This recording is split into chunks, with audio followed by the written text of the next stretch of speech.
This is the Cholo News Report for Sunday 27 January 2019.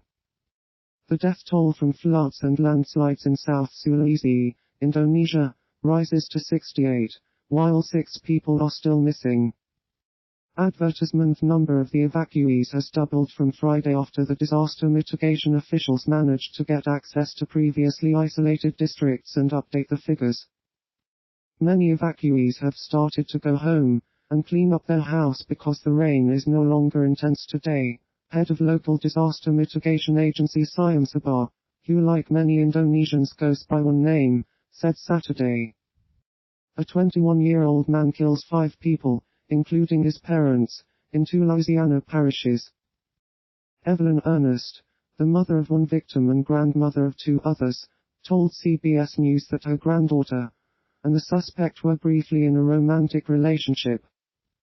New Orleans authorities in Louisiana say separate, but related shootings in 2 different parishes have left 5 people dead.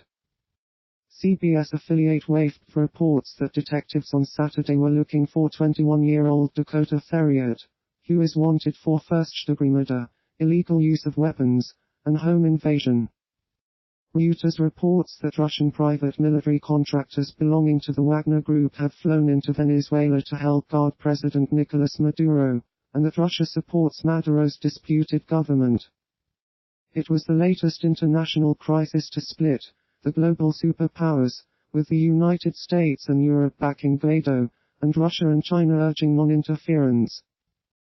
Publicly available flight tracking data has shown a number of Russian government aircraft landing in or near Venezuela over past weeks, though there was no evidence the flights were connected to military contractors. In an emergency, United Nations Security Council meeting called by the United States, U.S. Secretary of State Mike Pompeo tells the representatives of each government in attendance to make it known whether their country will support the disputed presidency of Maduro, or his contested political rival Juan Guaido as the leader of Venezuela. Venezuelan Foreign Minister Jorge Areza shook his head and looked skyward as if in disbelief during remarks by Pompeo and Elliot Abrams, the newly appointed U.S. envoy on Venezuela. Pompeo, speaking to reporters after he left the Security Council, said the $20 million in food and medical aid the United States pledged to provide to the Venezuelan people, once it can be delivered, is just an initial effort.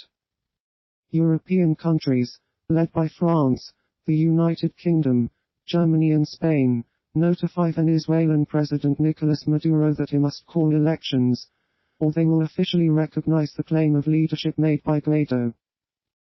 Foreign Minister Jorge Areza told members of the UN Security Council in New York that Mr. Maduro's presidency was legitimate, and the country would not be pressured into calling elections. On Saturday, Permanent Security Council members France and the UK joined Germany, Spain and other European nations in what looked like a coordinated demand that elections be called in Venezuela within 8 days.